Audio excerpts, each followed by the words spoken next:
And welcome everyone to RedRaiders.com. I'm Zach Long, and this is the AJ Media pregame show as we get you ready for Texas Tech and Central Arkansas on Saturday night from Jones AT&T Stadium. And as you can see, we're not messing around today. We've broken out the big guns. Gary Don Williams, what did we say earlier? 27 years covering Texas Tech football. Are you ready? 28. This will be the 28th season. Are you ready for that 28th season? I better be, Zach, because it's here. It's upon us. And summer has flown by, and so Saturday night at Jones Stadium, it's football time again. And if that means it's football time, that means it's time for you to start raining on parades or patting on backs, right? Is that what we do in the preseason when we try to prognosticate this stuff? And we try to be honest. We try to be honest. We try to give you the most realistic point of view that there is available. If you want a rosy point of view, there's people out there who do that. If you want realism, we try to give you that.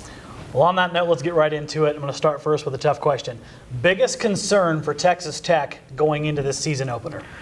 I think it's the same thing as last year. It's the defense. Two areas in particular. One, you have the defensive line that you have a few guys back, but you lost a big chunk of your playmaking ability up front when Kerry Hyder went out the door and Dartwan Bush. Those two guys in particular, as well as Donnell Wesley.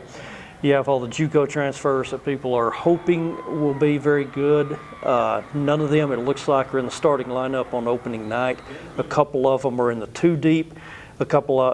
Two others, Marcus Smith and Brandon Thorpe, were a little bit behind conditioning-wise and are not in the two deep. So the defensive line, huge question mark. And then, of course, the secondary is a concern because you have only one junior back there. It's all sophomores and freshmen. And in addition to, it's the secondary in general is a concern, and the cornerbacks in particular, because you have a true freshman who's going to be starting on Saturday night in Tevin Madison. He's going to be backed up by another true freshman in Ja'Shawn Johnson. And those two guys, you expect to see both of them. Matt Wallerstedt said this week that Johnson could be in by like the third series. And that is going to be maybe nervous, but also maybe make them look really, really good if those kids step it up. But they'll get tested early and often, and we'll find out where they're at. Mm-hmm. All right, we don't want anybody jumping off a bridge, Don. So give me your reason for optimism for Texas Tech this season. Well, I think it's the offense, and it's the offense all across the board. You have Davis Webb, who's back, and now he's, last year he was playing in sort of a hit-the-ground running mode. He was had been with the team in the spring, but he had so much to learn being a true freshman quarterback and being a starter in the Big 12, splitting that start time with Baker Mayfield. Now he's had an off season to kind of relax, regroup, and go over a lot of things, maybe expand the playbook, be able to do some things that you didn't do last year. Cliff Kingsbury said he thinks Davis Webb wants to push the ball down the field more, and he will give him the latitude to get the team into better place at the line of scrimmage. And he said Davis Webb had that last year, but he didn't feel like he always used it or wasn't always confident enough to change to what he thought was a better option. This year he's very relaxed and comfortable, confident. He's the guy, and so he'll be able to do that. Now, the reason for optimism is not just him, because you also have experience back all across the board. Offensive line, at all five of those spots, you're going to have a guy out there who has started games before. That's huge. Then on the in the receiving core, Jakeem Grant, Bradley Marcus, those guys are known quantities. The outside receiver positions, you don't have returning starters, but what you do have is some fast guys and some guys who appear to have a lot of talent. When you're talking about Reginald Davis on one side, DJ Polite Bray, Reginald Davis, Dylan Cantrell on one side, DJ Polite Bray and Devin Lauderdale on the other. And so offense-wise, with the veteran offensive line with Davis Webb, with the receiving core, DeAndre Washington in the backfield, this is a team that should be able to score points. And we're all very interested in seeing what they've been promising, a more vertical, stretching passing game with some of that outside speed. Going to be fun to see what Davis Webb does with those targets. And Don, of course, the BCS, we've bid farewell. It is gone. Now we have a 4-team football championship playoff. So winning a conference title, very important, especially for the Big 12 conference. I'm going to put you on the spot. Who do you think wins the Big 12? You know what? I think Art Briles and Baylor can repeat. Wow. I base it on a couple of things. One, they have, in Bryce Petty, you have a big-time quarterback who was very good last year. No reason to think he won't be good again this year. some weapons, some really good weapons in the backfield. He still has some quality receivers. And I think defensively, I think they can get better too. I mean, you have a guy like Sean Oakman, who's a massive 6'9", 280-pound defensive end, who wears number 2. Right. 6'9", 280-pound guy. I mean, he was not even a starter last year. He was coming in from the sideline and had like 12.5 tackles for loss. Now he's going to be a starter full time. He can be a really high impact, I think, defensive lineman in this league.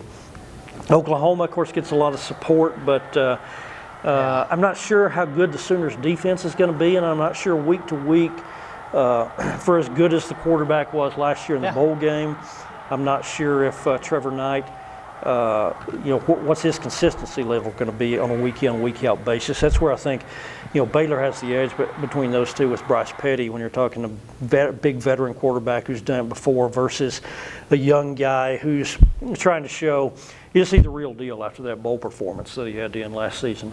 And as for the rest of the conference, I think parity is the key word because we just really don't know with a lot of teams breaking in new quarterbacks, a lot of new coordinators.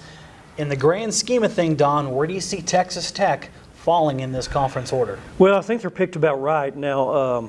And Tech has been picked 6th by Dave Campbell's Texas Football Magazine, and they're picked 6th again by the writers and sportscasters that cover the Big 12 in the preseason media poll. I think that's probably, again, kind of a proper place to put Tech based on all those question marks that they have defensively. So that's about where Texas Tech should be, I think.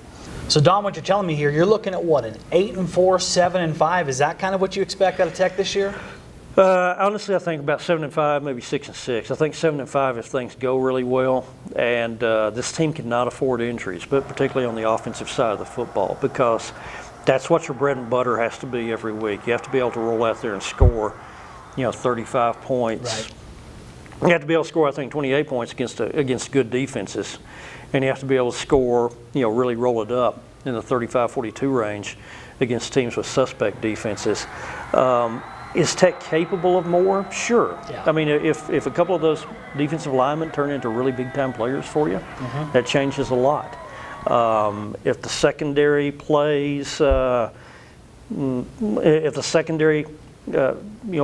plays up with a guy like J.J. Gaines and Keenan Ward, possibly if one of those young cornerbacks steps up. But that's a whole bunch of ifs that this team is facing. So I think it's about a 7-5 football team right now. And again, if they and I said they can't afford injuries. The other thing they can't afford is they can't afford to beat teams that. Or they can't afford not to beat teams that they should beat. Tech has to win all the games that it should win. The Kansases and those, you got to take care of business.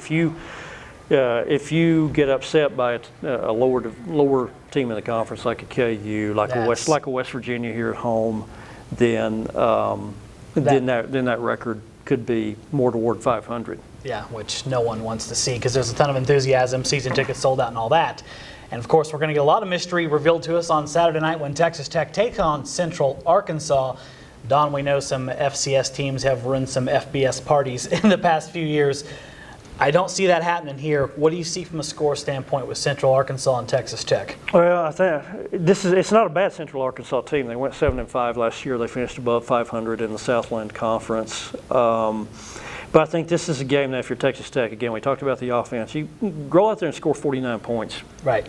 About a 49-21 kind of game, 49-24 kind of game, something like that. Zach, you didn't give us a score. You're going to put me on the spot and make me do that, aren't you, Don?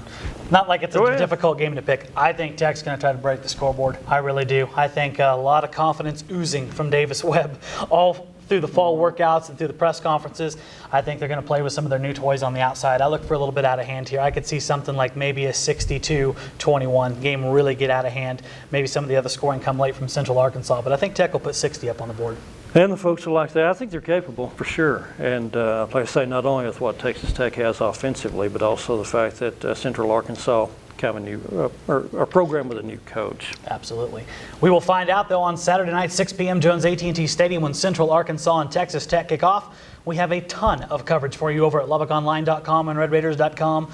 Don's getting ready to go back downstairs, work on the old game day cover. What, LaRaven Clark? Is that who we're going to see featured this week? Yes. That's the plan. So pick up game day. You can read a nice feature on LaRaven Clark. And all of our other coverage over there at online, iPad, carrier pigeon, mobile phone. However you want Don's information, Don's going to get it to you. For now, though, we will bid farewell. That is the legend Don Williams. I am Zach Long, and you are on RedRaiders.com.